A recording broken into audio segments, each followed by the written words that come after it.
ಓಂ ಗುರುರ್ಬ್ರಹ್ಮ ಗುರುರ್ವಿಷ್ಣು ಗುರುರ್ದೇವೋ ಮಹೇಶ್ವರಃ ಗುರು ಸಾಕ್ಷಾತ್ ಪರಬ್ರಹ್ಮ ತಸ್ಮೈ ಶ್ರೀ ಗುರವೇ ನಮಃ. ಧ್ಯಾನ ಮೂಲ ಗುರುಮೂರ್ತಿ ಪೂಜ್ಯ ಮೂಲ ಗುರುಪಾದ ಮಂತ್ರ ಮೂಲ ಗುರುವಾಕ್ಯ ಮುಕ್ತಿ ಮೂಲ ಗುರುಕೃಪಃ. ಶ್ರೋತ್ರಿಯ ಬ್ರಹ್ಮನಿಷ್ಠ ಸದ್ಗುರು ಬಸವಾನಂದರ ಪಾದ ಕಮಲಗಳಿಗೂ ಅವರ ಪ್ರತಿರೂಪದಂಥ ನಿಜಗುಣಪ್ಪನವರ ಪಾದ ಕಮಲಗಳಿಗೂ ನನ್ನ ದೀರ್ಘದಂಡ ಪ್ರಣಾಮಗಳನ್ನು ಸಲ್ಲಿಸುತ್ತಾ, ಸದ್ಗುರು ಮಾರ್ತಾಂಡ ಸಾಬಾಯಿ ಸದ್ಗುರುಗಳ ಪಾದ ಕಮಲಗಳಿಗೂ ಹಾಗೂ ರಾಯಪ್ಪ ಸದ್ಗುರುಗಳ ಪಾದ ಕಮಲಗಳಿಗೂ ನನ್ನ ದೀರ್ಘದಂಡ ಪ್ರಣಾಮಗಳನ್ನು ಸಲ್ಲಿಸುತ್ತಾ, ಗುರು ಸ್ವರೂಪದಂಥ ನನ್ನ ಪ್ರತಿದೇವರಿಗೂ ಕೂಡ ನನ್ನ ದೀರ್ಘದಂಡ ಪ್ರಣಾಮಗಳನ್ನು ಸಲ್ಲಿಸುತ್ತಾ, ಮನದಲ್ಲಿ ಸ್ಮರಿಸಿಕೊಡುತ್ತಾ, ತಮ್ಮೆಲ್ಲರಿಗೂ ವಂದಿಸುತ್ತಾ, ಇವತ್ತಿನ ಶಿವಕಾರುಣ್ಯ ಸ್ಥಳ ಕೈವಲ್ಯ ಪದ್ಧತಿ, ನಿಜಗುಣರು ರಚಿಸಿದಂಥ ಕೈವಲ್ಯ ಪದ್ಧತಿ. ಕೈವಲ್ಯ ಅಂದ್ರೆ ಮೋಕ್ಷ, ಪದ್ಧತಿ ಅಂದ್ರೆ ದಾರಿ.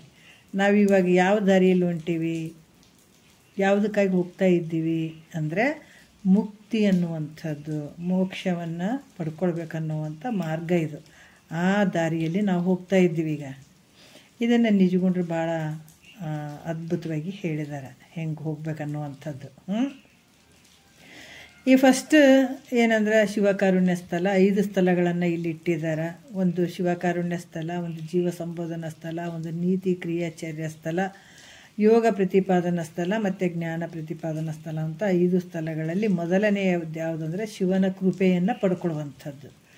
ಇದರಲ್ಲಿ 3ನೇ ಒಂದು ಪದ್ಯ ಶುರುವಾಗ್ಯದ ಪದ. ಇಲ್ಲಿ ಏನು ಹೇಳ್ತಾ ಇದ್ದಾರೆ, ಪರಮಾತ್ಮನ ಪಾದ ಕಮಲಗಳು ಎಲ್ಲಿರ್ತಾವ, ಅದನ್ನ ಪಾದದ ಮಹಿಮೆ ಎಷ್ಟು ಒಂದು ಮಹಿಮೆಯಿಂದ ಕೂಡಿರ್ತದೆ ಪರಮಾತ್ಮನ ಪಾದ ಅನ್ನುವಂಥದ್ದು.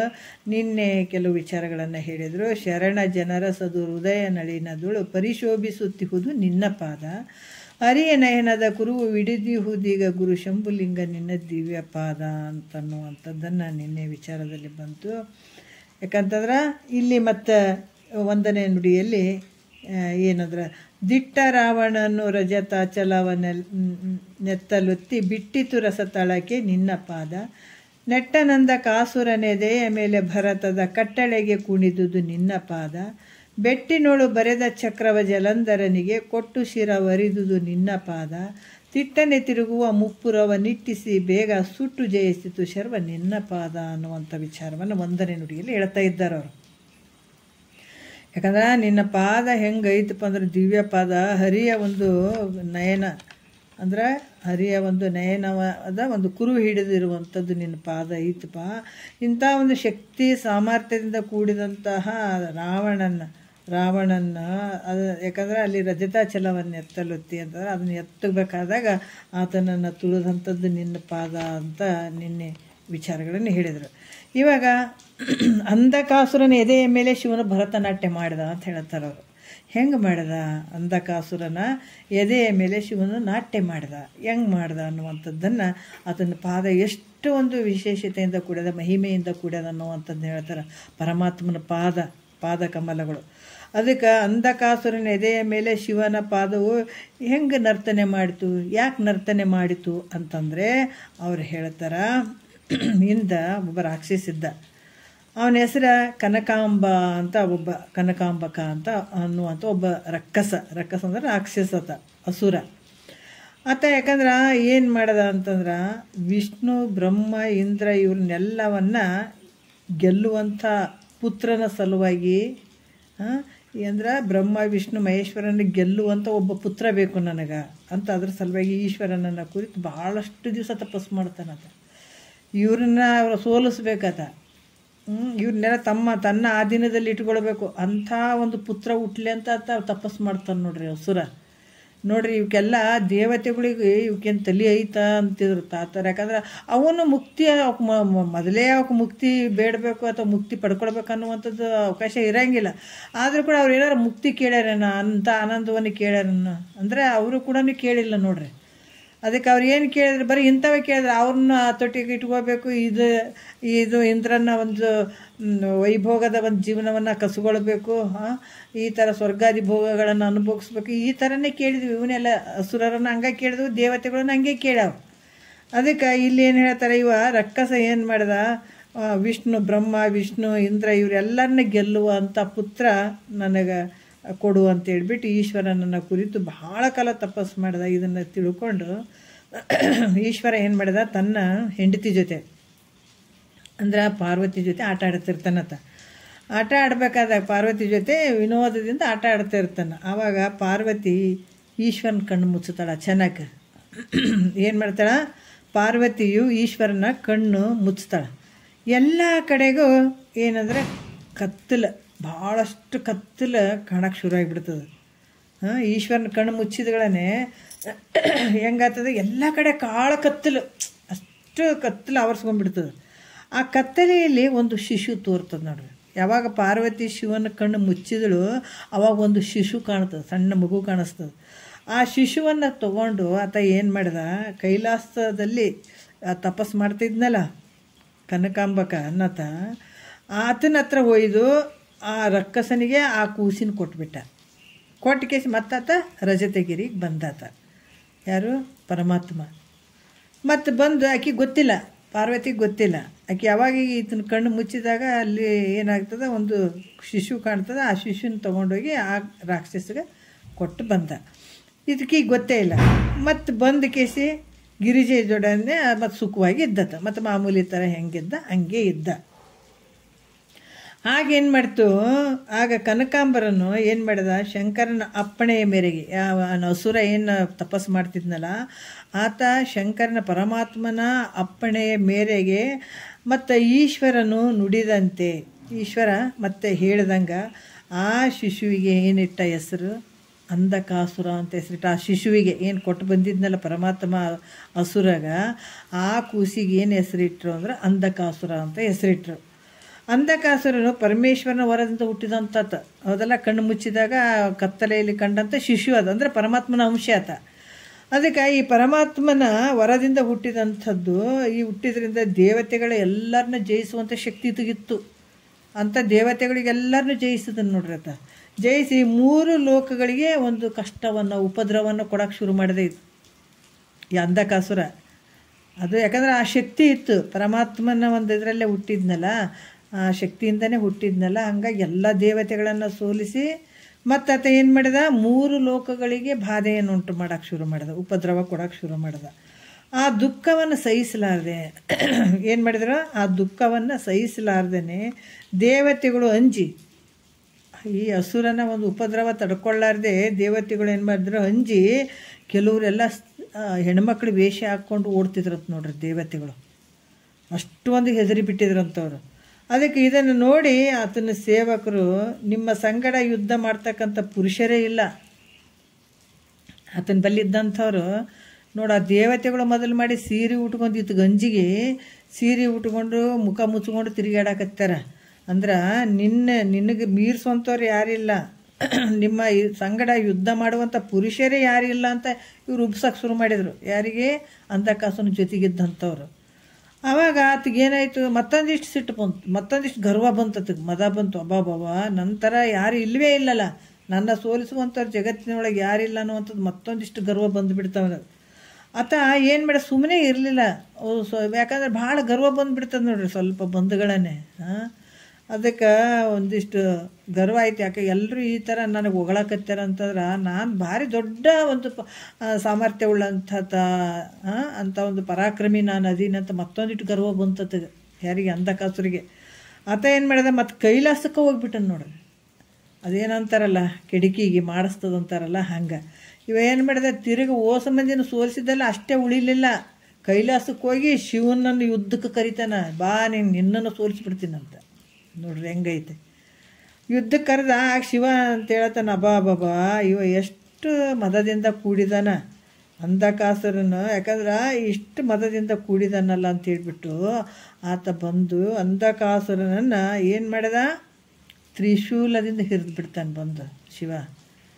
ಈ ತ್ರಿಶೂಲದಿಂದ ಹಿರಿದು ಮ್ಯಾಲಕ್ಕೆ ಎತ್ತಿ ಬಿಡ್ತಾನೆ ನೋಡ್ರಿ. ಆ ತ್ರಿಶೂಲದಾಗ ಏನು ಹಿಂಗೆ ಹಿರಿತಾನೆ, ಹಿರಿದು ಮ್ಯಾಲಕ್ಕೆ ಎತ್ತಿ ಬಿಡ್ತಾನೆ. ಅದು ಏನಂದ್ರೆ ಮೇಲಕ್ಕೆತ್ತಲು ಬ್ರಹ್ಮದೇವನಿಗೂ ಕಾಣಿಸದೇ ಇರುವಂಥದ್ದು.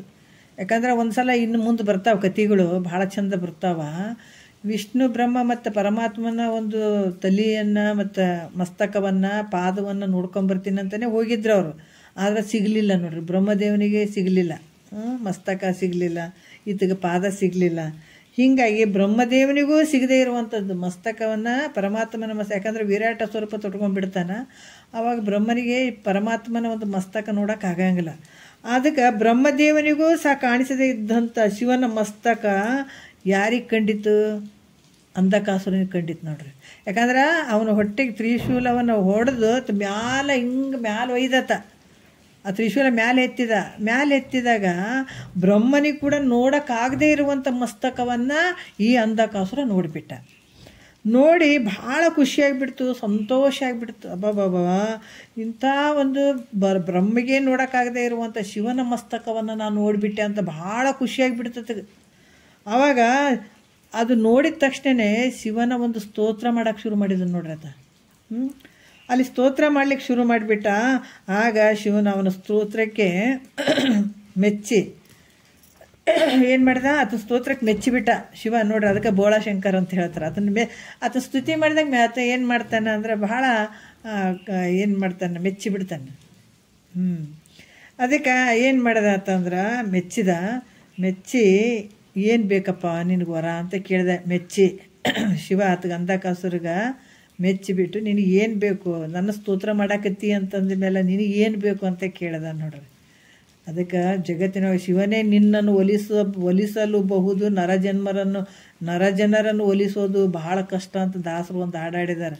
ಯಾಕಂದರೆ ಶಿವನಿಗೆ ಇಷ್ಟೆಲ್ಲ ಸಂಸಾರದಂತೆಲ್ಲ ಹೋಗ್ತೀವಲ್ಲ ಭಾಳ ಕಷ್ಟ, ಅಂಥದ್ದೆಲ್ಲವನ್ನು ದಾಟಬೇಕಾಗ್ತದೆ. ಆದರೂ ಅದರ ಸುಖ ಐತೆ ಅನ್ನೋದ್ರೆ ಒಂದು ಸ್ವಲ್ಪ ಬಿಂದುವಿನಷ್ಟು ಸುಖ. ಇದನ್ನೆಲ್ಲ ನಾವು ನಂಬಿ ಎಷ್ಟು ಹೋರಾಡ್ತೀವಲ್ಲ, ಅದೇ ಭಗವಂತನ ಕಡೆ ನಾವು ಮುಖವನ್ನು ಇಟ್ಟಿವಿ ಅಂತಂದ್ರೆ ಭಾಳ ಅದೇನು ಹೇಳ್ತಾರಲ್ಲ ಅಷ್ಟೊಂದು ಅದ್ಭುತವಾದಂಥ ಆನಂದವನ್ನು ಪಡ್ಕೊಳಕ್ಕೆ ಸಾಧ್ಯ. ಅದು ಸ್ವಲ್ಪ ಕಷ್ಟಪಟ್ರೇ. ಅದಕ್ಕೆ ಒಂದು ಸ್ವಲ್ಪ ನೋಡ್ರಿ, ಒಂದು ಸ್ವಲ್ಪ ಸ್ತುತಿ ಮಾಡಿದ್ರೇ ಪರಮಾತ್ಮನ ಒಂದು ಕೃಪೆ ಮಾಡ್ತಾನಂದ್ರೆ ಮೆಚ್ಚುತ್ತಾನಂತಂದ್ರೆ ಎಷ್ಟು ಆನಂದ ಅನ್ನಿಸ್ತದೆ.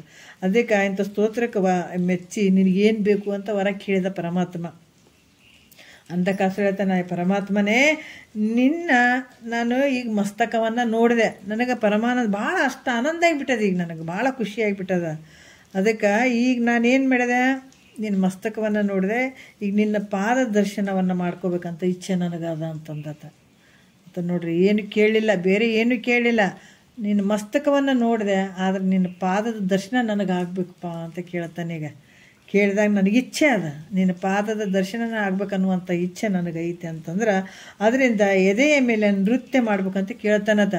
ಯಾಕಂದ್ರೆ ನಿನ್ನ ಪಾದವನ್ನು ನೋಡ್ಕೋಬೇಕಾದ್ರೆ ನನ್ನ ಎದೆಯ ಮೇಲೆ ನಿನ್ನ ಅರ್ಥನ ಮಾಡು, ಅಂದರೆ ನಿನ್ನ ಪಾದ ನನಗೆ ನೋಡೋಕ್ಕಾಗ್ತದ ಅಂದನಂತ ನೋಡ್ರಿ. ಆವಾಗ ಪರಮಾತ್ಮ ತಥಾಸ್ತು ಅಂತ ಹೇಳ್ತಾನೆ, ಆಯಿತು ಅಂತ ಹೇಳಿ ಅವನ ಎದೆಯಲ್ಲಿ ಆ ಶರೀರದಲ್ಲಿ ಏನು ನೆಟ್ಟ ತ್ರಿಶೂಲವನ್ನು ಕಿತ್ತುತ್ತಾನೆ. ಆ ಎದೆಯಲ್ಲಿ ತ್ರಿಶೂಲವನ್ನು ಹಿರಿದಿರ್ತಾನಲ್ಲ ಅದನ್ನು ತೆಗೆದು ಕಿತ್ತಿ ಎಸೆದು ಆತನ ವಿಸ್ತಾರವಾದಂಥ ಎದೆಯ ಮೇಲೆ, ಅಂಧಕಾಸುರನ ದೊಡ್ಡ ಎದೆಗಳು ಇರ್ತಾವಲ್ಲ ಅದ್ರ ಎದೆಯ ಮೇಲೆ ಈ ಭರತಶಾಸ್ತ್ರದ ನೇಮಕ್ಕನುಸಾರವಾಗಿ ನೃತ್ಯ ಮಾಡ್ತಾನೆ ಪರಮಾತ್ಮ ಅಂಧಕಾಸುರನ ಎದೆಯ ಮೇಲೆ. ಅಲ್ಲೇನು ಮಾಡ್ತಾನೆ, ಭರತಶಾಸ್ತ್ರದ ಪ್ರಕಾರ ಆ ನೇಮದ ಪ್ರಕಾರ ಅಲ್ಲಿ ನೃತ್ಯವನ್ನು ಮಾಡ್ತಾನೆ. ಅಂಥದ್ದು ನಿನ್ನ ಪಾದ ಐತಪ್ಪ ಅಂತ ಹೇಳ್ತಾರೆ. ಇಂಥ ಒಂದು ಅಂಧಕಾಸುರನ ಎದೆಯ ಮೇಲೆ ಭರತದ ನಾಟ್ಯವಾಡಿದಂಥದ್ದು. ಅದಕ್ಕೆ ಹೇಳ್ತಾರೆ, ನೆಟ್ಟನಂದ ಕಾಸುರನ ಎದೆಯ ಮೇಲೆ ಭರತದ ಕಟ್ಟಳೆಗೆ ಕುಣಿದುದು ನಿನ್ನ ಪಾದ. ನೋಡಪ್ಪ, ಇಂಥ ಪಾದ ನೀನು ಒಯ್ತಪ್ಪ ಅಂತ ಇಲ್ಲಿ ಶಿವನ ಪಾದವನ್ನು ವರ್ಣನೆ ಮಾಡ್ತಾ ಇದ್ದಾರೆ. ಮತ್ತು ಬೆಟ್ಟಿನೋಳು ಬರೆದ ಚಕ್ರವ ಜಲಂಧರನಿಗೆ ಕೊಟ್ಟು ಶಿರ ಒರಿದುದು ನಿನ್ನ ಪಾದ. ಹೆಂಗೆ ಬೆಟ್ಟಿನೋಳು ನೋಡ್ರಿ, ಈಗ ಶಿವನು ಅಂಧಕಾಸುರನ ಎದೆಯ ಮೇಲೆ ಭರತದ ನಾಟ್ಯ ಮಾಡಿದ.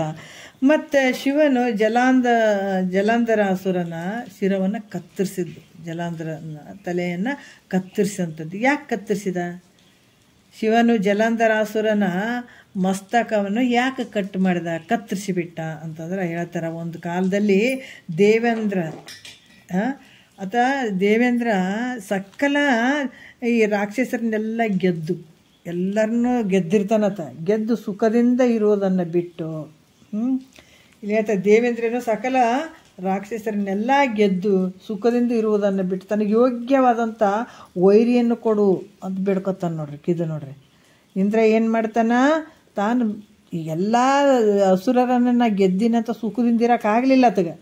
ತನಗೆ ಯೋಗ್ಯವಾದಂಥ ವೈರಿಯನ್ನು ಕೊಡಂತ ಈಶ್ವರನಲ್ಲಿ ಬೇಡ್ಕೊಂಡಂತ ನೋಡ್ರಿ ಇಂದ್ರ. ಯೋಗ್ಯವಾದಂಥ ವೈರಿಯನ್ನು ಕೊಡಪ್ಪ ಅಂತ ಬೇಡ್ಕೊಂಡಂತ ಪರಮಾತ್ಮನಲ್ಲಿ. ಆಗ ಈಶ್ವರ ಆತನ ಅಹಂಕಾರದ ಮಾತಿಗೆ ಸಿಟ್ಟು ಬಂತತಗ.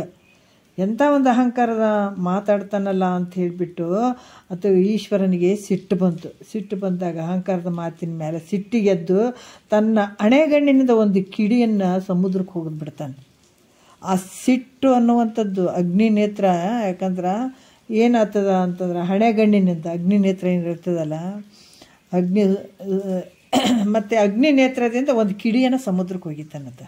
ಯಾರು? ಪರಮಾತ್ಮ. ಒಂದು ಈಶ್ವರ ಒಂದು ಕಿಡಿಯನ್ನು ಸಮುದ್ರಕ್ಕೆ ಹೋಗಿದಾಗ ನಿನಗೆ ಶತ್ರುವನ್ನು ಕೊಟ್ಟಿರುವೆನು ಹೋಗು ಅಂತ ಹೇಳಿಬಿಡ್ತಾನೆ ಆತಗೆ. ಇದು ಏನಾಗ್ತಾನೆ ಈ ಇಂದ್ರಾಗ ಯಾವ ರೀತಿ ಅಂತಂದರೆ ಹೇಳ್ತಾನೆ. ಯಾಕಂತಂದ್ರೆ ಇಲ್ಲಿ ನಿನಗೆ ಶತ್ರುವನ್ನು ಕೊಟ್ಟಿರುವೆನು ಹೋಗು ಅಂತ ಹೇಳ್ತಾನೆ. ಈ ಕಿಡಿ ಎಲ್ಲಿ ಅಂತಂದ್ರೆ ಸಮುದ್ರದಲ್ಲಿ ಒಂದು ಬಾಲಕನ ರೂಪವನ್ನು ಮಾಡ್ಕೊಂಡ್ಬಿಡ್ತದೆ. ಆ ಕಿಡಿ ಏನಾಗ್ತದೆ, ಒಂದು ಸಣ್ಣ ಹುಡುಗನ ಆಕಾರ ಬರ್ತದೆ. ಸಣ್ಣ ಹುಡುಗನ ಆಕಾರವನ್ನು ಧಾರಣ ಮಾಡಿಕೊಂಡು ಅದು ದಂಡೆ ಏನಾದ್ರೆ ಆ ಸಮುದ್ರದ ದಂಡಿ ಮೇಲೆ ಹತ್ಕೊಂತ ಬಿದ್ದಿರ್ತದೆ. ಆ ಶಿವನ ಒಂದು ಹಣೆಗಣ್ಣಿನ ಒಂದು ಕಿಡಿ ಬೆಂಕಿ ಆ ಕೂಸಿನ ರೂಪ ಆಗಿ ಆ ಸಮುದ್ರದ ದಡದಲ್ಲಿ ಹತ್ಕೊಂತ ಬಿದ್ದಿರ್ತದೆ. ಆದ್ರೆ ಇಂದ್ರನನ್ನು ಗೆಲ್ಲುವಂಥ ಮಗನನ್ನು ಪಡಿಬೇಕಂತ ತಪಸ್ಸು ಮಾಡ್ತಿದ್ದ. ಯಾಕಂದ್ರೆ ಇನ್ನೊಂದು ಕಡೆ ನೋಡ್ರಿ ಇವು ಅಸುರರು ಇಂದ್ರರು ನೋಡ್ರಿ ಎಂತೆಂಥ ಬೇಡ್ಕೊಳಕ್ಕೆ ಮಾಡ್ತಾರೆ ಇವರು. ಈತ ಇನ್ನೊಂದು ಕಡೆ ಏನಾಗಿರ್ತದೆ ಅಂತಂದ್ರೆ ಇಂದ್ರನನ್ನು ಗೆಲ್ಲುವಂತಹ ಮಗನನ್ನು ಬೇಕಂತೇಳಿ ಇನ್ನೊಂದು ಕಡೆ ಸಿಂಧುರಾಜ ಅನ್ನುವಂಥವನು ಆತ ತಪಸ್ಸು ಮಾಡ್ತಿರ್ತಾನೆ ಒಂದು ಕಡೆ. ಇನ್ನೊಂದು ಕಡೆ ಅದಕ್ಕೆ ಆ ಮಗುವನ್ನು ಕಂಡು ಅದನ್ನು ಎತ್ತಿಕೊಂಡು ಆ ಮಗುವನ್ನು ಈತ ಸಿಂಧುರಾಜ ಅನ್ನವ ನೋಡಿಬಿಟ್ಟು ಆ ಮಗುವನ್ನು ಎತ್ತುಕೊಳ್ತಾನೆ. ಆತ ಕೂಡ ಈತ ಇಂದ್ರನನ್ನು ಏನು ಒಂದು ಗೆಲ್ಲುವಂಥ ಮಗನನ್ನು ಕೊಡೋಂಥ ಆತನೂ ಮಾಡ್ತಿರ್ತಾನೆ ತಪಸ್ಸು. ಆವಾಗ ಏನು ಮಾಡ್ತಾನೆ, ಆ ಸಿಂಧುರಾಜ ಆ ಮಗುವನ್ನು ಎತ್ತುಕೊಂಡು ಆಗ ಕೂಸು ಬ್ರಹ್ಮಾಂಡ ಒಡೆಯುವಂತೆ ನೋಡ್ರಿ. ಆ ಕೂಸು ಏನು ಮಾಡ್ತಾ ಕೂಸಿನ ಎತ್ಕೊಳ್ತಾನಲ್ಲ, ಶಿವನ ಹಣೆಗಣ್ಣಿನಿಂದ ಬಿದ್ದಂಥ ಕಿರಣ ಒಂದು ಕಿಡಿ ಬಿದ್ದಿರ್ತದಲ್ಲ, ಆ ಮಗುವಿನ ಆಕಾರ ತೊಗೊಂಡದ್ದು ಈ ಸಿಂಧುರಾಜ ಆ ಕೂಸಿನ ತೊಗೊಂಡ್ರೆ ಆ ಕೂಸು ಹೆಂಗಿರ್ತದಂದ್ರೆ ಬ್ರಹ್ಮಾಂಡ ಒಡೆಯುವಂತೆ ಕೂಗ್ತದೆ ನೋಡ್ರಿ. ಬ್ರಹ್ಮಾಂಡ ಹೆಂಗೆ ಜೋರು ಹೊಡಿಬೇಕು ಆ ಥರ ಶಬ್ದ ಮಾಡ್ತಿರ್ತದೆ ಅದು ಆ ಕೂಸು. ಈ ಧ್ವನಿ ಯಾರೆಂದು ನೋಡಲು ನೋಡ್ರಿ, ಇದು ಯಾರು ಇಷ್ಟು ಜೋರಾಗಿ ಕೂಗಕತ್ತಾರಲ್ಲ, ಇದು ಯಾರು ಇರ್ಬೋದು ಅಂತೇಳಿ ಬ್ರಹ್ಮನೂ ಅಲ್ಲಿಗೆ ಬರ್ತಾನಂತ ನೋಡ್ರಿ. ಬ್ರಹ್ಮ ಅಲ್ಲಿಗೆ ಬರ್ತಾನೆ. ಆಗ ಸಿಂಧುರಾಜನು ಆ ಮಗುವಿನ ಕೈಯಲ್ಲಿ ನೋಡ್ರಿ, ಆ ಸಿಂಧುರಾಜ ಏನು ಮಾಡ್ತಾನೆ, ಆ ಮಗುವನ್ನು ಬ್ರಹ್ಮನ ಕೈಯಲ್ಲಿ ಕೊಡ್ತಾನೆ. ಸಿಂಧುರಾಜ ಏನು ಮಾಡ್ತಾನೆ, ಬ್ರಹ್ಮನ ಕೈಯಲ್ಲಿ ಕೊಡ್ತಾನೆ ಆ ಮಗುವನ್ನು. ಯಾರಿಂದಲೂ ಮರಣ ಹೊಂದದಂತೆ ಆಶೀರ್ವಾದ ಮಾಡಲು ಬೇಡ್ತಾನತ. ಕೊಟ್ಟು ಸುಮ್ಮ ಕುಂದ್ರಂಗಿಲ್ಲ. ಏನಂತಾನತ, ನೋಡಪ್ಪ ಈತಿಗೆ ನೀನು ಆಶೀರ್ವಾದ ಮಾಡು. ಬ್ರಹ್ಮಗೆ ಹೇಳ್ತಾನೆ, ನೋಡು ಈತಿಗೆ ಆಶೀರ್ವಾದ ಮಾಡು. ಹೆಂಗಂದ್ರೆ ಯಾರಿಂದಲೂ ಈತಿಗೆ ಮರಣ ಬರಬಾರ್ದು, ಆ ರೀತಿ ಆಶೀರ್ವಾದ ಮಾಡು ಅಂತ ಬೇಡ್ತಾನತ್ತ ಸಿಂಧುರಾಜ ಬ್ರಹ್ಮನಿಗೆ. ಆಗ ಬ್ರಹ್ಮ ಹೇಳ್ತಾನೆ, ಆ ಶಿಶುವನ್ನು ತೊಡೆಯ ಮೇಲೆ ಹಿಂಗೆ ಹಾಕ್ಕೋತಾನೆ. ಬ್ರಹ್ಮ ಏನು ಮಾಡ್ತಾನೆ, ತೊಡೆಯ ಮೇಲೆ ಆ ಮಗುವನ್ನು ಹಾಕ್ಕೊಳ್ತಾನೆ. ಹಾಕ್ಕೊಂಡು ಅದರ ಭದ್ರಾಕಾರವನ್ನು ನೋಡುತ್ತಿರಲು ಅದನ್ನು ಸ್ವಲ್ಪ ಸೂಕ್ಷ್ಮವಾಗಿ ನೋಡ್ತಾ ಇರಬೇಕಾದಾಗ ಅದೇನು ಮಾಡ್ತದ, ಬ್ರಹ್ಮನ ಗಡ್ಡವನ್ನು ಹಿಡಿದು ಎಳೀತದೆ ಅದು ಕೂಸು. ಇದೇನು ಗಡ್ಡ ಇರ್ತದಲ್ಲ, ಬ್ರಹ್ಮನ ಗಡ್ಡವನ್ನು ಹಿಡಿದು ಅದು ಜಗ್ಗುತ್ತದೆ. ಆವಾಗ ಅದು ನೋವು ಬರ್ತದೆ, ಜಾಸ್ತಿ ಬರ್ತದೆ ನೋವಾತಗ. ಬ್ರಹ್ಮಗೆ ಭಾಳಷ್ಟು ನೋವಾಗಿಬಿಡ್ತದೆ ಆ ಕೂಸು ಹಿಡಿದು ಹೇಳೋದಾಗ. ಎಷ್ಟು ಬಲಿಷ್ಠ ಇರ್ತದೆ ನೋಡ್ರಿ ಅದು ಕೂಸು. ಯಾಕಂದ್ರೆ ಪರಮಾತ್ಮನ ಹಣೆಗಣ್ಣಿನಿಂದ ಹುಟ್ಟಿದಂಥದ್ದು ಅದು. ಆವಾಗ ಜೋರಾಗಿ ನೋವಿನಿಂದ ಬ್ರಹ್ಮನ ಕಣ್ಣೀರು ಬರೋಕ್ಕೆ ಶುರುವಾಗ್ತದೆ. ಬ್ರಹ್ಮನಲ್ಲಿ ಕಣ್ಣೀರು ಬರೋಕ್ಕೆ ಶುರುವಾಗ್ತದೆ. ಆ ಕಣ್ಣೀರು ಬಂದು ಶಿಶುವಿನ ಮೇಲೆ ಸುರಿಲಕ್ಕೆ ಶುರುವಾಗ್ತದೆ. ಆ ಗಡ್ಡ ಎಳೆದಾಗ ನೋವಾಯಿತು, ನೋವಿಂದ ಕಣ್ಣೀರು ಬಂದು ಆ ಶಿಶುವಿನ ಮೇಲೆ ಕಣ್ಣೀರು ಬಿದ್ದಾಗ ತನ್ನ ಕಣ್ಣೀರ ಹನಿಗಳನ್ನು ಧರಿಸಿದ್ದಕ್ಕಾಗಿ, ಯಾಕಂದ್ರೆ ಅದನ್ನು ಭಾಳಷ್ಟು ಶಕ್ತಿಯುತವಾಗಿರ್ತಾವೆ. ಕಣ್ಣೀರು ಅಂದ್ರೆ ಸುಮ್ಮನೆ ಇರ್ತಾವ ಬ್ರಹ್ಮನ ಕಣ್ಣೀರು. ಅದು ಆ ಕಣ್ಣೀರಿನ ಹನಿಗಳನ್ನು ಧರಿಸೋದಕ್ಕಾಗಿ ಬ್ರಹ್ಮನು ಈ ಶಿಶುವಿಗೆ ಏನಿಟ್ಟ ಹೆಸರು, ಜಲಂಧ್ರ ಅಂತ ಹೆಸರಿಟ್ಟ ನೋಡ್ರಿ. ಶಿಶುವಿಗೆ ಏನಿಟ್ಟ, ಜಲಂಧ್ರ ಅಂತ ಹೆಸರಿಟ್ಟು. ಯಾರಿಂದ ಇವನಿಗೆ ಜನ್ಮವೋ ಅವನಿಂದಲೇ ಇವನಿಗೆ ಮರಣ ನೋಡ್ರಿ. ಬೇರೆ ಅನ್ಯ ಯಾರಿಂದನೂ ಅದಕ್ಕೆ ಮರಣ ಬರಬಾರ್ದಂತಾಯಿತು. ಯಾರಿಗೆ ಮರಣ ಬರಬಾರ್ದತ್ತು, ಯಾರಿಂದಲೂ ಈ ಮಗುವಿಗೆ ಮರಣ ಬರಬಾರ್ದು ಅಂತ ಸಿಂಧುರಾಜನ್ ಕೇಳಿದ್ದ ಬ್ರಹ್ಮಗ ಈತ ಹೇಳ್ತಾನ ಏನಂದ್ರೆ, ಈತ ಯಾವ ರೀತಿ ಅಂತಂದ್ರೆ ಬ್ರಹ್ಮನು ಈ ಶಿಶುವಿಗೆ ಜಲಾಂಧ್ರ ಅಂತ ಹೆಸರಿಟ್ಟು ಈತನಿಗೆ ಈತನ ಜನ್ಮಕ್ಕೆ ಯಾರು ಕಾರಣ ಆಗಿದ್ದಾರೆ? ಇವನಿಗೆ ಜನ್ಮವು ಅವನಿಂದಲೇ ಯಾರಿಂದ ಹುಟ್ಟಿದಾನೆ, ಯಾರು ಜನ್ಮ ಕೊಟ್ಟಿದಾರ ಅವನಿಗೆ ಅವನಿಂದನೇ ಮರಣ ಅಂತ ಹೇಳ್ತಾನೆ. ಅವನಿಂದ ಮರಣ ಆಗ್ತದ ಅಂತ, ಉಳಿದವರಿಂದ ಇದಕ್ಕೆ ಅಪಾಯವಾಗದಿರಲಿ.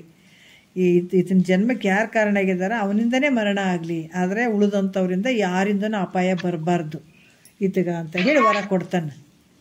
ವರ ಕೊಟ್ಟು ಇಲ್ಲಿ ಶುಕ್ರನಿಂದ ರಾಕ್ಷಸ ರಾಜ ಪಟ್ಟಾಭಿಷೇಕವನ್ನು ಆತನಿಗೆ ಮಾಡಿಸಿ ಹೋದ. ಅದೇ ಶುಕ್ರಾಚಾರ್ಯರು ಇರ್ತಾರಲ್ಲ, ಅಸುರರ ರಾಜ ಯಾರು? ಸ್ವಲ್ಪ ಮ್ಯೂಟ್ ಮಾಡಿರಿ ದಯವಿಟ್ಟು ಮ್ಯೂಟ್ ಮಾಡಿರಿ. ಯಾಕಂದ್ರೆ ಉಳಿದವ್ರಿಗೆ ತೊಂದರೆ ಆಗೋದು ಬೇಡ. ಒಬ್ಬರು ಚಂದ ಕೇಳಿ, ಇಬ್ಬರು ಚಂದ ಕೇಳ್ರಿ. ಯಾಕಂದರೆ ಭಾಳ ವಿಶೇಷವಾದಂಥ ವಿಚಾರಗಳು. ಒಂದು ದಿವಸದಾಗ ಏನು ಭಾಳ ಅಂದ್ರೆ 3/4 ಗಂಟೆ ಕೂತ್ಕೊಳ್ತೀವಿ ಅಷ್ಟೇ, ಬಿಟ್ಟರೆ ಇಲ್ಲಲ್ಲ, ಕೆಲವು ವಿಚಾರಗಳು ಇರ್ತಾವೆ. ಸ್ವಲ್ಪ ಇದಕ್ಕಾಗಿ ಉಳಿದವ್ರಿಗೆ ತೊಂದರೆ ಕೊಡೋದು ಬೇಡ. ದಯವಿಟ್ಟು ಸ್ವಲ್ಪ ಮ್ಯೂಟ್ ಮಾಡ್ಕೊಂಬಿಡ್ರಿ ಯಾರಾದ್ರೂ.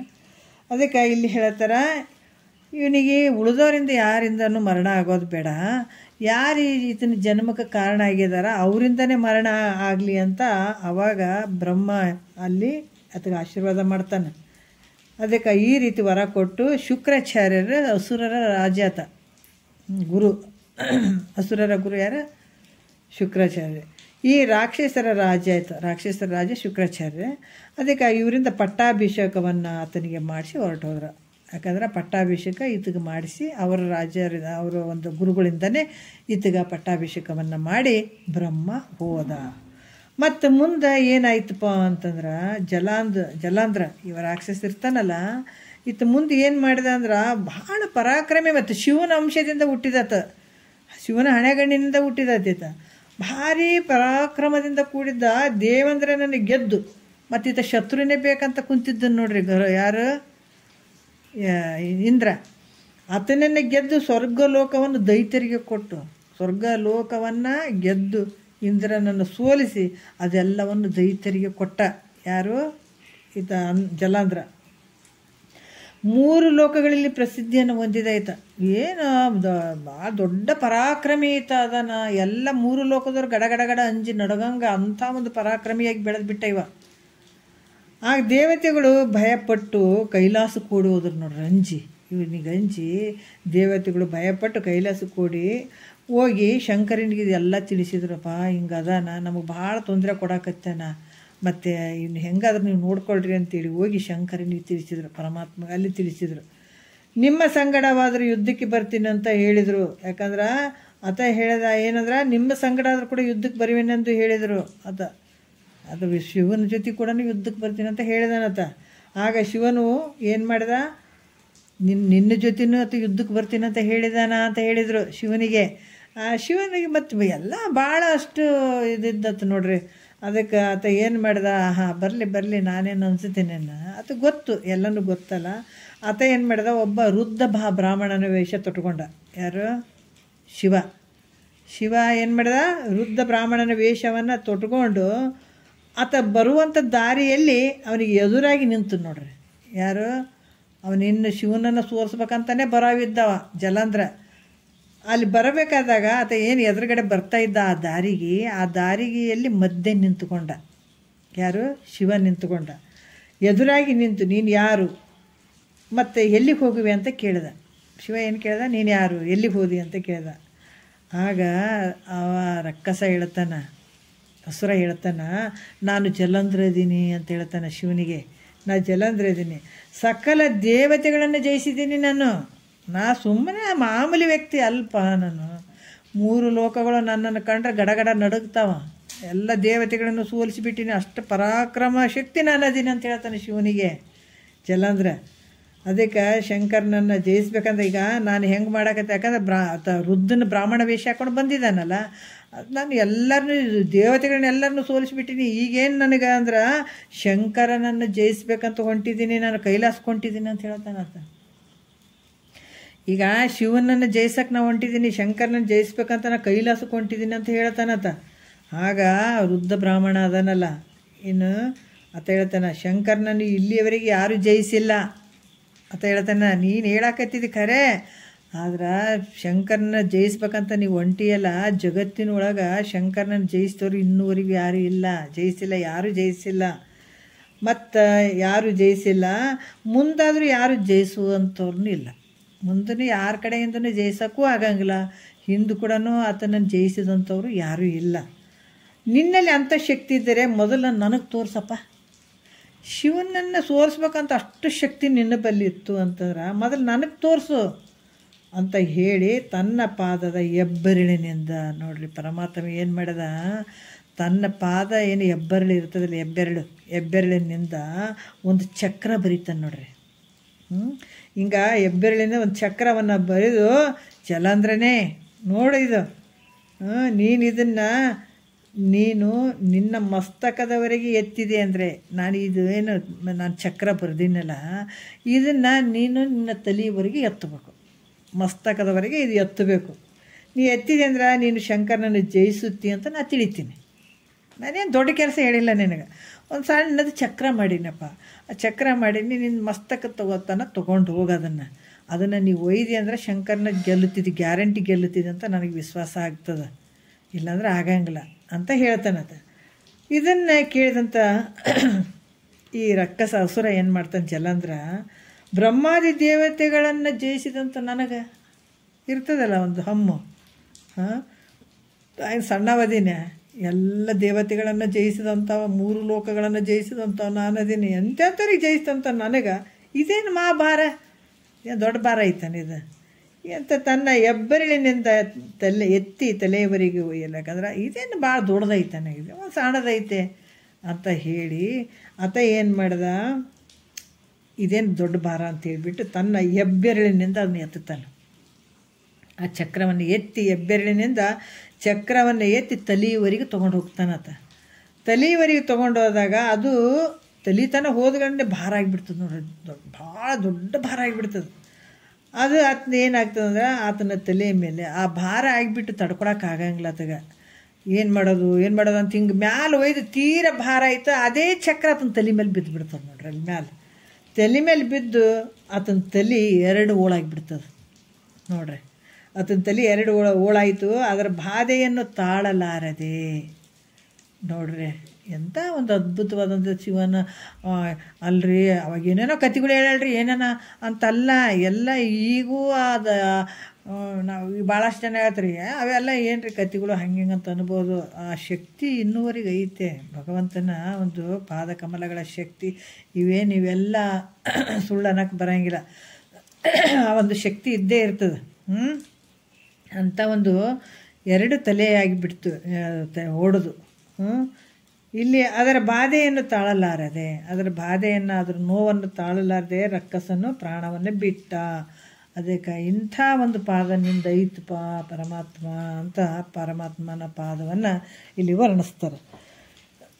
ಮತ್ತು ಇನ್ನೊಂದು ಹೇಳ್ತಾರೆ ಇಲ್ಲಿ, ಯಾವುದಂತಂದ್ರೆ, ತಿಟ್ಟನೆ ತಿರುಗುವ ಮುಪ್ಪುರವ ನಿಟ್ಟಿಸಿ ಬೇಗ ಸುಟ್ಟು ಜಯಿಸಿತು ಶರ್ವ ನಿನ್ನ ಪಾದ ಅಂತ ಹೇಳುವಂಥದ್ದು. ಅಂದರೆ ಶಿವನ ತ್ರಿಪುರಗಳು ಅಂದರೆ 3 ಪುರಗಳನ್ನು ಸುಟ್ಟು ಬಿಟ್ಟಿದ್ದಾನ ಪರಮಾತ್ಮ. ನೋಡ್ರಿ ಎಂತೆಂಥ ಒಂದು ಅದ್ಭುತವಾದಂಥ ವಿಚಾರಗಳನ್ನು ಹೇಳುತ್ತಾರೆ. ಎಲ್ಲಿ ನೋಡೋಕ್ಕೆ ಸಾಧ್ಯ ನಾವು ಇಂಥವೆಲ್ಲ. ಶಿವನು ಏನು ಮಾಡಿದ, 3 ಪುರಗಳನ್ನು ಸುಟ್ಟು ಬಿಡುವಂಥದ್ದು ದಾನ ಮಾಡಿದ್ದು. ಶಿವನ 3 ಪುರಗಳನ್ನು ಯಾಕ್ರಿ ಸುಟ್ಟ ಅಂತಂದ್ರೆ ಹೇಳ್ತಾರೆ, ತಾರಕಾಸುರ ಅವನು 3 ಮಂದಿ ಮಕ್ಕಳಾದಂಥದ್ದು. ತಾರಕಾಸುರನ 3 ಮಕ್ಕಳು ಯಾವ್ಯಾವ ಅಂದ್ರೆ ತಾರಕಾಕ್ಷ, ಕಮಲಾಕ್ಷ, ವಿದ್ಯುನ್ಮಾಲಿ ಅಂತೇಳ್ಬಿಟ್ಟು 3 ಜನ ಮಕ್ಕಳು ಆತಗ. ಯಾರಿಗೆ? ತಾರಕಾಸುರ ಅನ್ನುವಂಥ ಅಸುರನಿಗೆ. ಈತ ಬ್ರಹ್ಮದೇವನನ್ನು ಕುರಿತು ತಪಸ್ಸು ಮಾಡಿ, ಇವೆಲ್ಲ ತಪಸ್ಸುಗಳು ಮಾಡ್ಯಾವ ನೋಡ್ರಿ. ಇವು ದೇವತೆಗಳು ತಪಸ್ಸು ಮಾಡ್ಯಾವ, ಅವ್ರಿಗೆ ಇವ್ರು ಹೊಡ್ಯಾವ, ಇವ್ರು ಅವ್ರಿಗೆ, ಅವ್ರ ಆಸ್ತಿ ನಮಗೆ ಬರಲಿ ಅನ್ನೋವು, ನಮ್ಮ ಆಸ್ತಿ ಇವಕ್ಕೆ ಹೋಗ್ಲಿ, ಬರೀ ಇದ್ರಾಗ ಒದ್ದಾಡ್ಯಾವ ಇವು ದೇವತೆಗಳು, ಇವು ಅಸುರರು, ಬರೀ ಇದೆ ಒಟ್ಟಿಕಿಸ್ರಿ ಇವರೆಲ್ಲ, ಭಾಳ ಒಟ್ಟಿಕಿಸ್ರಿ ಇವರು. ಈಗ ಮನುಷ್ಯರು ನೋಡಿ ಸಮಾಧಾನ ಮಾಡ್ಕೊತಾವ ನಾವು, ಅವು ಮನುಷ್ಯರು ನೋಡಿ ಸಮಾಧಾನ ಮಾಡ್ಕೊಳಂಗಿಲ್ಲ ಅವು. ಯಾಕಂತಂದ್ರೆ ಎಲ್ಲಕ್ಕಿಂತ ಶಕ್ತಿ ಮನುಷ್ಯನಿಗೆ ಅದಂತ ಅವಕ್ಕೂ ಗೊತ್ತಿರ್ತದೆ. ಗೊತ್ತಿದ್ದು ಕೂಡ ಬರಲಿ ನಮ್ಮ ಪಾದಕ ಬುಳ್ಳಿ ಅಂತಿರ್ತಾವು. ಅದಕ್ಕೆ ನೋಡ್ರಿ ಈತ ಮುಕ್ತಿ ಕೇಳ್ಯಾವ ನೀವು, ಏನಿಲ್ಲ, ಬರೀ ತಪಸ್ಸು ಮಾಡ್ತೇವೆ. 7 ವರ್ಷ ತಪಸ್ಸು ಮಾಡ್ಯಾವ, ಏನು ಮಾಡ್ಯಾವ, ಅದೆಲ್ಲ ಮಾಡಿ ಏನು ಬ್ರಹ್ಮದೇವನನ್ನು ಕುರಿತು ಇವ್ರು ಏನು ಮಾಡಿದಾರೆ ಅಸುರರು, ತಾರಕಾಸುರನ ಮಕ್ಕಳು ತಾರಕಾಕ್ಷ ಕಮಲಾಕ್ಷ ವಿದ್ಯುನ್ಮಾಲಿ ಈ ಬ್ರಹ್ಮದೇವನನ್ನು ಕುರಿತು ತಪಸ್ಸು ಮಾಡಿ ಅವ್ರೇನು ಕೇಳ್ತಾರ, ಆತನಿಂದ ವರ ಪಡಿತಾರೆ. ಅದೇನಂದ್ರೆ 3 ಪುರಗಳು ಅಂತರಿಕ್ಷದಲ್ಲಿ ತಿರುಗಬೇಕು. ಏನಂತಂದ್ರೆ 3 ಪುರಗಳು ಅಂತರಿಕ್ಷದಲ್ಲಿ ಆಕಾಶದಲ್ಲಿ ತಿರುಗ್ತಾ ಇರ್ಬೇಕವು. ಮತ್ತು ದೇವತೆಗಳ ದಿವ್ಯ ಸಹಸ್ರ ವರ್ಷಕ್ಕೊಮ್ಮೆ, ಈ ದೇವತೆಗಳ ಸಹಸ್ರ ವರ್ಷಕ್ಕೊಮ್ಮೆ ಅವು ನಿಂತಾಗ, ಅವು ಒಂದು ಸಲ ನಿಂದಿರುವಂಥವು. ಸಹಸ್ರ ವರ್ಷಕ್ಕೊಂದು ಸಲ ಆ ಪುರ ಒಂದು ಕಡೆ ನಿಲ್ಲುವಂಥದ್ದು, ಮತ್ತೆ ತಿರುಗುತ್ತಾನೆ ಇರುವಂಥದ್ದು. ಆವಾಗ ಒಂದು ಸಲ ಅದು ಸಹಸ್ರ ವರ್ಷಕ್ಕೊಂದು ಸಲ ಅದು ನಿಂತಾಗ ಮಹಾತ್ಮನಾದ ಪುರುಷನಿಂದ ಅಂತ ಒಂದು ಬಹಳಷ್ಟು ದೊಡ್ಡ ಮಹಾತ್ಮ ಇರಬೇಕು. ಆ ಮಹಾತ್ಮನಾದ ಪುರುಷನಿಂದ ಹೊಡೆಯಲ್ಪಟ್ಟಂಥ ಒಂದೇ ಬಾಣದಿಂದ, ಒಂದು ಬಾಣ ಏನಾತ ಮಹಾತ್ಮ ಹೊಡಿತಾನಲ್ಲ, ಒಂದೇ ಬಾಣದಿಂದ ನಾಶ ಆಗಬೇಕು. ಬೇರೆ ಉಪಾಯದಿಂದ ಅವು ನಾಶ ಆಗಬಾರ್ದು ಅಂತ ವರವನ್ನು ಪಡೆದು, ಹಂಗೆ ವರವನ್ನು ಪಡಿತಾರೆ ಅವರು. ಅಂದ್ರೆ ಬೇರೆ ಯಾರಿಂದನೂ ಈ ಪುರಗಳು ನಾಶ ಆಗಬಾರ್ದು, ಅವು ತಿರುಗ್ತಾನೆ ಇರಬೇಕು. ಸಹಸ್ರ ವರ್ಷಕ್ಕೊಂದು ಸಲ ಅದು ನಿಂತಾಗ ಅಂಥ ಮಹಾತ್ಮನ ಒಂದು ಬಾಣದಿಂದ ನಾಶ ಆಗಬೇಕು. ಬೇರೆ ಉಪಾಯ ಯಾವದಿಂದ ನಾಶ ಆಗಬಾರ್ದು. ಇಂಥ ವರವನ್ನು ಪಡೆದು ವರದ ಬಲದಿಂದ ದೇವತೆಗಳನ್ನು ಪೀಡ್ಸಕ್ಕೆ ಶುರು ಮಾಡಿಬಿಟ್ರು. ಇಂಥ ದೊಡ್ಡ ಅದು ಯಾವಾಗ ಸಹಸ್ರ ವರ್ಷಕ್ಕೊಂದು ಸಲ ನಿಂತಿರ್ಬೇಕು, ಯಾವಾಗ ಅಂಥ ಮಹಾತ್ಮ ಹುಟ್ಟಬೇಕು, ಯಾವಾಗ ಅವ್ರು ಬಾಣ ತೊಗೊಂಡು ಹೊಡಿಬೇಕು, ಯಾವಾಗ ನಾಶ ಆಗ್ತದೆ, ಆಗೋದೇ ಇಲ್ಲ. ನಾವೇನು ಅಜರಾಮರ, ನಮಗೆಂದೂ ಸಾವು ಬರೋಂಗಿಲ್ಲ ಅನ್ನುವಂಥ ಭಾವದಿಂದ ಹಲವಾರು ದೇವತೆಗಳಿಗೆ ಪೀಡೆ ಮಾಡೋಕ್ಕೆ ಶುರು ಮಾಡಿದರು. ಈ ಪ್ರಕಾರ ಈ ಪೀಡೆಯನ್ನು ಸಹಿಸಲಾರ್ದ ದೇವತೆಗಳು ಏನು ಮಾಡಿದರು, ಶಿವನ ಹತ್ರ ಹೋಗ್ಬಿಟ್ರು. ಮತ್ತೆ ಅಪ್ಪ ನಮ್ಗೆ ಭಾಳ ತೊಂದರೆ ಕೊಡಕತ್ತ ನೀವ ಅಂತ ಇವರೆಲ್ಲ 3 ಜನ ರಕ್ಕಸರು ಏನು ಮಾಡಿದಾರೆ, ನಮಗೆ ತೊಂದರೆ ಕೊಡ್ತಾ ಇದ್ದಾರೆ ಅಂತ ಶಿವನ ಮೊರೆ ಹೋದರು. ಶಿವನ ಇವ್ರ ಮೊರೆಯನ್ನು ಕೇಳಿ ಸಹಿಸಲಾರದೆ ಭೂಮಿ ಅದು ಗೊತ್ತಾಯಿತು. ಅದಕ್ಕೆ ಪಾಪ ಇಷ್ಟೆಲ್ಲ ಬಂದು ನನಗೆ ಹೇಳಕತ್ತಾರ ಅಂತ ಹೇಳ್ಬಿಟ್ಟು ಶಿವನಿಗೆ ಕರುಣೆ ಬಂದು ಆತ ಏನು ಮಾಡಿದೆ, ತಡಿ ನೋಡ್ತೀನಿ ಅವರಿಗೆ ಒಂದು ಕೈ ಅಂತೇಳಿ ಬಂದು ಈ ಭೂಮಿ ಅನ್ನುವಂಥದ್ದು ಏನು ಮಾಡಿದ, ಭೂಮಿಯನ್ನು ರಥವನ್ನಾಗಿ ಮಾಡಿದಾತ. ಇಡೀ ಭೂಮಿಯನ್ನು ಏನು ಮಾಡಿದ, ರಥವನ್ನಾಗಿ ಮಾಡಿದ. ಮೇರು ಪರ್ವತವನ್ನು ಬಿಲ್ಲನ್ನಾಗಿ ಮಾಡಿದ. ನೋಡ್ರಿ ಪರಮಾತ್ಮ ಮೇರು ಪರ್ವತನ ಬಿಲ್ಲುವನ್ನಾಗಿ ಮಾಡಿ ವಿಷ್ಣುವನ್ನು ಬಾಣವಾಗಿ ಮಾಡಿದ. ಬಾಣವನ್ನು ಮಾಡಿ ಬ್ರಹ್ಮದೇವನನ್ನು ಸಾರಥಿಯನ್ನಾಗಿ ಮಾಡಿಕೊಂಡು ಸಹಸ್ರ ವರ್ಷ ಯುದ್ಧ ಮಾಡಿದ. ನೋಡ್ರಿ ಆತನು ಸಹಸ್ರ ವರ್ಷ ಅವ್ರ ಜೊತೆ ಅಸುರರ ಜೊತೆ ಯುದ್ಧ ಮಾಡಿದ ಪರಮಾತ್ಮ ಈಶ್ವರ ಶಂಕರ. ಆದರೂ ಅವ್ರೇನಂತಂದ್ರೆ ಅಲ್ಲಿ ಭಾಳಷ್ಟು ಸದ್ಧರ್ಮ ನಿಷ್ಠರಾದಂಥ ರಕ್ಕಸರು ಸೋಲಿಲ್ಲ. ಯಾಕಂದ್ರೆ ಅವ್ರದ್ದು ಒಂದು ಧರ್ಮ ಇತ್ತು. ಧರ್ಮದಿಂದ ಇಲ್ಲಿ ಶ್ರೇಷ್ಠವಾದ ಧರ್ಮರಾದಂಥ ಅವ್ರು ಏನಂತಂದ್ರೆ ರಕ್ಕಸರು ಅವರು ಸೋಲ್ಲೇ ಇಲ್ಲ. ಎಷ್ಟು ಸಾರಿ ಯುದ್ಧದಲ್ಲಿ ಸಾಯ್ತಿದ್ರು ಅವರು ಯಾಕಂತಂದ್ರೆ ಯುದ್ಧದಲ್ಲಿ ಭಾಳಷ್ಟು ಎಷ್ಟೋ ಸಾರಿ ಯುದ್ಧದಲ್ಲಿ ಸಾಯ್ತಿದ್ರು. ಅವರು ತಮ್ಮ ಸ್ತ್ರೀಯರ ಪಾತಿವ್ರತ್ಯದ ಪ್ರಭಾವದಿಂದ ಒಂದು ಸ್ತ್ರೀಯರ ಒಂದು ಪತಿವ್ರತ ಒಂದು ಶಕ್ತಿ ಇತ್ತು ಅವರಿಗೆ. ತಮ್ಮ ಹೆಂಡ್ರ ಪತಿವ್ರತ ಒಂದು ಶಕ್ತಿ ಇತ್ತು ಅವರಿಗೆ. ಆ ಪ್ರಭಾವದಿಂದ ಮತ್ತೆ ಸತ್ತರು ಕೂಡ ಮತ್ತೆ ಬದುಕಿ ಬರ್ತಿದ್ರಂತ. ನೋಡ್ರಿ ಅವರು ಯುದ್ಧದಾಗ ಸಾಯ್ತಿದ್ರಂತ. ಅವರ ಒಂದು ಪತಿವ್ರತೆಯ ಶಕ್ತಿಯಿಂದ ಮತ್ತೆ ಬದುಕಿ ಮೊದಲಿನಂತೆ ಯುದ್ಧ ಮಾಡ್ತಿದ್ರಂತ. ಹಂಗೆ ಬರ್ತಿದ್ರಂತವ್ರು. ಇದನ್ನು ನಾನಾ ರೀತಿಯಿಂದ ಯುದ್ಧ ಮಾಡಿದ್ರು ಕೂಡ ಅವರು ಸಾಯ್ತಾ ಇಲ್ಲ, ಮತ್ತೆ ಹುಟ್ಟಿ ಬರಕತ್ತಾರೆ. ಏನು ಮಾಡೋದು, ಈ ರೀತಿಯಿಂದ ಸಾಯೋದಿಲ್ಲ ಅಂತ ತಿಳ್ಕೊಂಡು ವಿಷ್ಣು ಭಗವಂತ ಏನು ಮಾಡ್ದ, ಇವ್ರು ಇಷ್ಟು ನಾವು ಯುದ್ಧ ಮಾಡಕತ್ತೀವಿ, ಈ ಅಸುರರು ಸಾಯ್ತಾ ಇಲ್ಲ ಅಂತ ತಿಳ್ಕೊಂಡು ವಿಷ್ಣು ಭಗವಂತ ಏನು ಮಾಡ್ದ, ಬೌದ್ಧ ರೂಪವನ್ನು ಧರಿಸಿಬಿಟ್ಟ. ಬೌದ್ಧ ರೂಪವನ್ನು ಧರಿಸಿ ರಕ್ಕಸರಿಗೆ ವಿಪರೀತವಾದಂಥ ಬೋಧೆಯನ್ನು ಮಾಡಿದ. ರಾಕ್ಷಸರಿಗೆ ಏನು ಮಾಡ್ದ, ವಿಪರೀತ ಬೋಧೆಯನ್ನು ಮಾಡ್ದ. ಅಂದ್ರೆ ಇದ್ದದ್ದೊಂದು ಇರಲಾರ್ದು ಅಂತಕ್ಕೆ ವಿಪರೀತ ಅಂತಾರಲ್ಲ, ಅದು ನಾನಾ ರೀತಿಯಿಂದ ಏನೇನೋ ಬೋಧಿಸಿದ ಅವರಿಗೆ.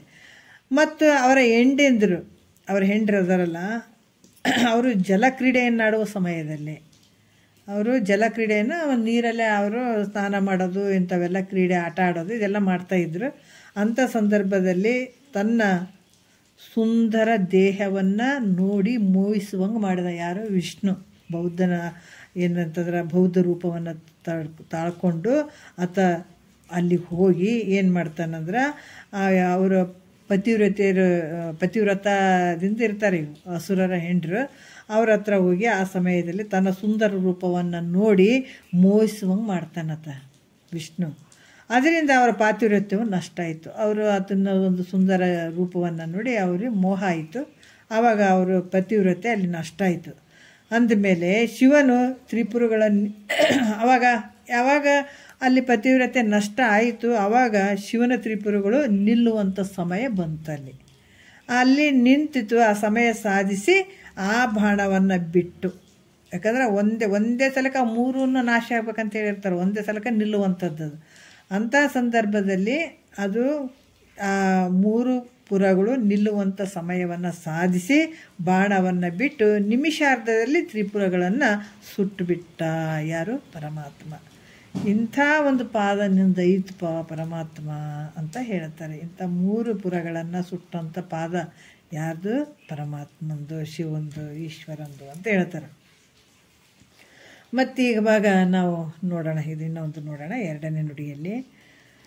ಮೃಗ ರೂಪ ದಳೆದಗದರ ನರಸಲು ತನ್ನ ಬಗೆದೋರಿತಿಲ್ಲವಲ್ಲೋ ನಿನ್ನ ಪಾದ, ಬಗೆದು ಪಾತಾಳ ವೇಳ ನುಳಿದಿಳಿ ದತ್ತಲತ್ತ ಮೀಗೆ ಮೀರಿ ಮೆರೆದುದು ನಿನ್ನ ಪಾದ, ನಿಗಮನೀಕರ ಜಾಯಿ ಲಂಗಳರ ನರಣ್ಯದೋಳು ಪೂಗಲೋಡ ನೈದಿಸಿತ್ತು ನಿನ್ನ ಪಾದ, ನಗಜಾಧಿಪತಿ ನಿರುಪಮ ನಿತ್ಯ ನಿರವಧಿ ಜಗದಂತರಯಾಮಿ ಶಿವ ನಿನ್ನ ಪಾದ ಅಂತ ಹೇಳ್ತಾರಲ್ಲಿ. ಏನು ಹೇಳ್ತಾರ? ಮೃಗ ರೂಪ ದಳೆದಾಗ ಅಂತಂದ್ರೆ ಇಲ್ಲಿ ಭಾಳಷ್ಟು ವಿಚಾರವನ್ನು ಹೇಳ್ತಾರೆ. ಯಾವ ರೀತಿ ನಾರಾಯಣ ಅಂದರೆ ವಿಷ್ಣು ಎಷ್ಟು ಬಗೆದರೂ ಕಾಣದೇ ಇದ್ದಂಥ ವೇದಗಳನ್ನುವಂಥ ನಾಯಿಗಳೊಡನೆ ಅರಣ್ಯದಲ್ಲಿ ಪ್ರವೇಶ ಮಾಡಿದ ಅಲ್ಲಿ ವಿಚಾರಗಳನ್ನು ಹೇಳ್ತಾರೆ. ಯಾಕಂತಂದ್ರೆ ಏನು ಹೇಳ್ತಾರ ಅಂದ್ರೆ ಅಗಧರನಂದ್ರೇನು? ಗೋವರ್ಧನ ಗಿರಿಯನ್ನೇ ಕೊಡೆಯನ್ನಾಗಿ ಮಾಡಿಕೊಂಡಂಥ ನಾರಾಯಣ. ಏನಂದ್ರೆ ಅಗಧರ ಅಂತ ಹೇಳುವಂಥದ್ದು. ಅಗಧರ ಅಂದ್ರೆ ನಾರಾಯಣ. ಆತ ಗೋವರ್ಧನ ಗಿರಿಯನ್ನು ಏನಂದ್ರೆ ಕೊಡೆಯನ್ನಾಗಿ ಮಾಡ್ತಾನೆ. ಗೋಗಳನ್ನು ಕಾಯಕ್ಕೆ ಹೋಗಿರ್ತಾನೆ ನೋಡಿ ಕೃಷ್ಣ, ಅಲ್ಲಿ ಹೋಗಿ ಅದು ಮಳೆ ಬರ್ತದ, ಎಲ್ಲರೂ ಹೋಗ್ಬಿಡ್ತಾರ. ಅಂಥ ಸಂದರ್ಭದಲ್ಲಿ ಆ ಗೋವರ್ಧನ ಗಿರಿಯನ್ನು ಕೊಡೆಯನ್ನಾಗಿ ಮಾಡ್ಕೊಂಡು ನಿಂತಿರ್ತಾನೆ. ಅದನ್ನು ಯಾಕೆ ಹಿಡ್ದಾನು ಅಂತದ್ದು ಹೇಳ್ತಾರೆ ಅವರು. ಒಂದು ಕಾಲದಲ್ಲಿ ಸಾಕ್ಷಾತ್ ನಾರಾಯಣ ಕೃಷ್ಣ ರೂಪದಿಂದ ಅವತರಿಸಿದ. ನಾರಾಯಣ ಏನು ಮಾಡಿದ? ಕೃಷ್ಣ ರೂಪದಿಂದ ಅವತರಿಸಿ ಗೋಪಾಲಕರನ್ನು ಕೂಡಿಕೊಂಡು ಗೋಗಳನ್ನು ಕಾಯ್ತಾ ಇದ್ದ. ಈ ದನ ಕಾಯೋರನ್ನ, ಈ ಹಸುಗಳನ್ನು ಕಾಯುವಂಥ ಅವ್ರನ್ನ ಸೇರಿಕೊಂಡು ಈತ ಕೂಡ ಅದನ್ನು ಹಸುಗಳನ್ನು ಕಾಯಕ್ಕೆ ಹೋದ. ಆಗ ಜಗತ್ತಿನ ಜನರೆಲ್ಲರೂ ಭಗವಂತನೇ ಕೃಷ್ಣ ರೂಪದಿಂದ ಬಂದಿದ್ದಾನಂತ ತಿಳ್ಕೊಂಡು, ಭಗವಂತ ಕೃಷ್ಣ ರೂಪದಿಂದ ಬಂದಿದ್ದಾನಂತ ಗೊತ್ತಾಯ್ತು ಅವರಿಗೆ. ತಿಳಿದು ದೇವತೆಗಳಿಗೆ ಏನು ಸಲ್ಲಿಸಬೇಕಾದಂಥ ಆವಿರ್ಭಾಗಗಳೆಲ್ಲ ಕೃಷ್ಣನಿಗೆ ಯಾಕಂದ್ರೆ ದೇವತೆಗಳಿಗೆ ಏನೇನು ಕೊಡಬೇಕು ಆವಿರ್ಭಾಗಗಳನ್ನು ಏನಂತಂದ್ರೆ ಆವಿರ್ಭಾಗಗಳನ್ನು ಎಲ್ಲವನ್ನು ಕೃಷ್ಣಗೆ ಅರ್ಪಿಸಿದ್ರಾಯ್ತು. ಆತನು ದೇವತೆ ಆದಾನ, ದೇವರ ಒಂದು ಸ್ವರೂಪನೇ ಆತ ಬಂದಿದ್ದಾನ, ಆತಗೆ ಅರ್ಪಿಸಿದ್ರಾಯ್ತು ಅಂತ ಎಲ್ಲವನ್ನ ದೇವತೆಗಳಿಗೆ ಕೊಡುವಂಥ ಆವಿರ್ಭಾಗಗಳನ್ನು ಕೃಷ್ಣನಿಗೆ ಕೊಟ್ಟರವರು ಜನ. ಆಗ ಬ್ರಹ್ಮದೇವನಿಗೆ ಸಿಟ್ಟು ಬಂತು. ಏನು ಮಾಡಿದ? ನಮಗೆ ಬರುವಂಥ ಏನು ಆವಿರ್ಭಾಗಗಳು ಇವೆಲ್ಲಷ್ಟು ಕೃಷ್ಣ ಕೊಡ್ತಾ ಇದ್ದಾರಲ್ಲ ಅಂತ ಸಿಟ್ಟು ಬಂದು ನಮಗೆ ಬರ್ತಕ್ಕಂಥ ಆವಿರ್ಭಾಗಗಳೆಲ್ಲವನ್ನು ಇತ್ತಂತ ಕೊಡ್ತಾ ಇದ್ದಾನ. ಇದನ್ನು ಅರಣ್ಯದಲ್ಲಿ ಮೇಯುವಂಥ ಆಕಳುಗಳನ್ನು, ಈ ಆಕಳುಗಳನ್ನು ಕಾಯ್ತಕ್ಕಂಥ ಕೃಷ್ಣನ ಗೆಳೆಯರದ ಗೋಪಾಲ ಬಾಲಕರನ್ನು ಏನು ಮಾಡಿದ? ಕೃಷ್ಣನಿಗೆ ಕಾಣದಂಗೆ ಕರೆದು ಒಯ್ದುಬಿಟ್ಟರು ನೋಡ್ರತ್ತ. ಅಂದ್ರೆ ಹಸುಗಳನ್ನು ಕಾಯುವಂಥ ಒಂದು ಆ ಹುಡುಗರು ಏನು ಅದಾವ ಗೋಪಾಲಕನ ಗೆಳೆಯರು, ಅವ್ರನ್ನೆಲ್ಲರನ್ನ ಕಾಣ್ದಂಗೆ ಕರ್ಕೊಂಡು ಹೋಗ್ಬಿಟ್ಟದ. ಯಾರು? ಬ್ರಹ್ಮ. ಇತ್ತ ಕಡೆ ಭಗವಂತನು ತನ್ನ ಜ್ಞಾನ ದೃಷ್ಟಿಯಿಂದ ಎಲ್ಲವನ್ನ ಗೊತ್ತಾಯ್ತದೆ. ಗೊತ್ತಾಗ್ಲಾರ್ದಂಥದ್ದು ಏನೈತೆ ಹೇಳ್ರಿ ಭಗವಂತಗ? ಎಲ್ಲನೂ ಗೊತ್ತದ. ಅದೆಲ್ಲ ಗೊತ್ತಾಯ್ತು, ಎಲ್ಲವನ್ನ ತಿಳಿದು ಆಕಳುಗಳನ್ನು ತಾನೇ ಆಗಿಬಿಟ್ಟ ನೋಡ್ರಿ. ಆಕಳುಗಳನ್ನು ಕಾಯ್ತಕ್ಕಂಥ ಕೃಷ್ಣನ ಗೆಳೆಯ ಆಕಳುಗಳನ್ನು ಕಾಯ್ತಕ್ಕಂಥ ಅವ್ರನ್ನ ಗೆಳೆಯರನ್ನ ಓಸು ಮಂದಿನ ಕರ್ಕೊಂಡು ಹೋಗ್ಬಿಟ್ರೆ ಅವರು ಏನು ಬಿಡಲೇ ಇಲ್ಲ ಅಲ್ಲಿ. ಆವಾಗ ಇದು ಗೊತ್ತಾಯಿತು. ಈ ಕಡೆ ಭಗವಂತ ಏನು ಮಾಡಿದ? ತನ್ನ ಜ್ಞಾನ ದೃಷ್ಟಿಯಿಂದ ನೋಡಿ ಆಕಳುಗಳನ್ನು ತಾನೇ ಆಗಿಬಿಟ್ಟ. ಅಷ್ಟು ಆಕಳುಗಳ ರೂಪನೇ ತಾನೇ ಆಗಿಬಿಟ್ಟ. ಮತ್ತು ಗೋಪಾಲ ಬಾಲಕರು ತಾನೇ ಅದ. ಅವು ಆಕಳುಗಳನ್ನು ಕಾಯುವಂಥವ್ರು ಏನದಾರ ಗೋಪಾಲ ಬಾಲಕರು, ಅವರು ಕೂಡ ತಾನೇ ಅದ.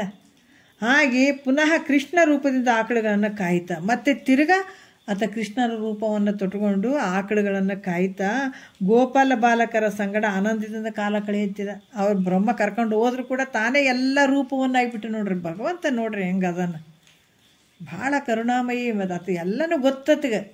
ಹಾಗಾಗಿ ಆಕಳುಗಳನ್ನು ತಾನೇ ಅದ, ಬಾಲಕರನ್ನು ತಾನೇ ಅದ, ಮತ್ತು ತಾನೇ ಕೃಷ್ಣಾಗಿ ಬಂದು ಅವ್ರ ಜೊತೆ ಆಟ ಆಡ್ಕೊಂಡು ಆನಂದವಾಗಿ ಕಾಲ ಕಳೆಯೋಕ್ಕೆ ಶುರು ಮಾಡಿಬಿಟ್ಟ. ಹಾಗೆ ಇಂದ್ರನು ಇದರಿಂದನೂ ಮಡಿಲಿಲ್ಲಲ್ಲ, ಏನಂತಾನೆ ಇಂದ್ರ, ಇದರಿಂದನೂ ಮಡಿಲಿಲ್ಲಲ್ಲ, ಏನು ಮಾಡ್ಬೇಕಂತ ವಿಚಾರ ಮಾಡಿ ಭಯಂಕರ ಮಳೆಯನ್ನು ಸುರ್ಸಕತ್ಬಿಟ್ರು. ನೋಡ್ರಿ, ಇದಕ್ಕೂ ಮಡಿಲಿಲ್ಲಲ್ಲ ಈತ ಅಂತಂದು ಭಯಂಕರವಾದೊಂದು ಮಳೆಯನ್ನು ಸುರ್ಸಕತ್ತಿಬಿಟ್ರು. ಆಗ ಕೃಷ್ಣ ಭಗವಂತ ಅವಾಗ ಏನು ಮಾಡಿದ ಅಂದ್ರೆ, ಗೋವರ್ಧನ ಗಿರಿಯನ್ನೇ ಎತ್ತಿ ಕೊಡೆಯಂಗೆ ಹಿಡ್ಕೊಂಡು ನೋಡ್ರಿ, ಅಂಥ ಒಂದು ಏನು ಗಿರಿ, ಆ ಗಿರಿಯನ್ನು ಎತ್ತಿ ಕೊಡೆಯನ್ನು ಹಿಡ್ಕೊಂಡ ಕೊಡೆಯಂತೆ ಹಿಡ್ಕೊಂಡು ಗೋಗಳೆಲ್ಲವನ್ನು ಗೋಪಾಲರನ್ನು ರಕ್ಷಿಸಿದ ಅಂತ ಇವೆಲ್ಲ ಪುರಾಣದಲ್ಲಿ ಹೇಳ್ತಾರೆ. ಯಾಕಂದ್ರೆ ಅಂಥ ಒಂದು ಹಸುಗಳನ್ನು ಮತ್ತು ಬಾಲಕರನ್ನು ಆತ ಏನು ಕಾಪಾಡ್ದ ಅಥವಾ ರಕ್ಷಣೆ ಮಾಡ್ದ ಅಂತ ಕೂಡ ಹೇಳ್ತಾರೆ. ಹೇಳುವಂಥ ಲಕ್ಷ್ಯಾರ್ಥ ಅಂತಂದ್ರೆ, ಇಲ್ಲಿ ಲಕ್ಷ್ಯಾರ್ಥದಲ್ಲಿ ನೋಡಿದಾಗ ಇದು ವಾಚ್ಯಾರ್ಥ ಲೆಕ್ಕ ಹೇಳಿದ್ರು ಅವರು. ಇಷ್ಟೊತ್ತನ ಏನು ಹೇಳಿದರು? ವಾಚ್ಯಾರ್ಥ ಲೆಕ್ಕದೇ ಹೇಳಿದರು. ಈಗ ಲಕ್ಷ್ಯಾರ್ಥದಾಗ ವಿಚಾರ ಅಂತಂದ್ರೆ, ಈ ಸ್ಥೂಲ ಶರೀರ ಅನ್ನುವಂಥದ್ದು ಏನೈತಪ್ಪ ಅಂದ್ರೆ ಗೋವರ್ಧನ ಪರ್ವತ ಇದ್ದಂಗಿದು. ಲಕ್ಷ್ಯಾರ್ಥದಲ್ಲಿ ನೋಡ್ರಿ, ಎಲ್ಲ ಮಹಾತ್ಮರು ಹೇಳಿದಾರ ನೋಡ್ರಿ. ನಮಗೆ ಮಹಾಭಾರತ ಅಂತ ಹೇಳ್ತೀವಲ್ಲ, ಮಹಾಭಾರತ ಹೊರಗಿನದ್ರ ಲಕ್ಷ್ಯಾರ್ಥ ಭಾಗದಾಗ ತಿಳಿಸಿದಾರ ಅವರು. ನಾವು ಬರೀ ಅವ್ರಿಗೆ ಹೊಡೆದ್ರಿ ಇವ್ರಿಗೆ ಹೊಡೆದ್ರಿ ಹಂಗಲ್ಲ. ಅದು ನಮ್ಮ ಒಂದು ಶರೀರ ಅನ್ನುವಂಥದ್ದು ಕುರುಕ್ಷೇತ್ರ. ಇದು ಶರೀರದಲ್ಲೇ ಯುದ್ಧಗಳು ನಡೆಯುವಂಥದ್ದು. ಈ ಅಸುರರು ಎಲ್ಲಿದಾರ? ನಮ್ಮೊಳಗಡೆನೇ ಅದಾರ. ಪಾಂಡವರು ಕೌರವರು ಎಲ್ಲಿದಾರ? ನಮ್ಮೊಳಗಡೆನೇ ಇದ್ದಾರೆ. ಸದ್ಗುಣಗಳನ್ನುವಂಥ ಪಾಂಡವರು, ದುರ್ಗುಣಗಳನ್ನುವಂಥ ಅಸುರರು ಇಲ್ಲಿ ಯುದ್ಧ ಮಾಡಬೇಕಾಗ್ಯದ.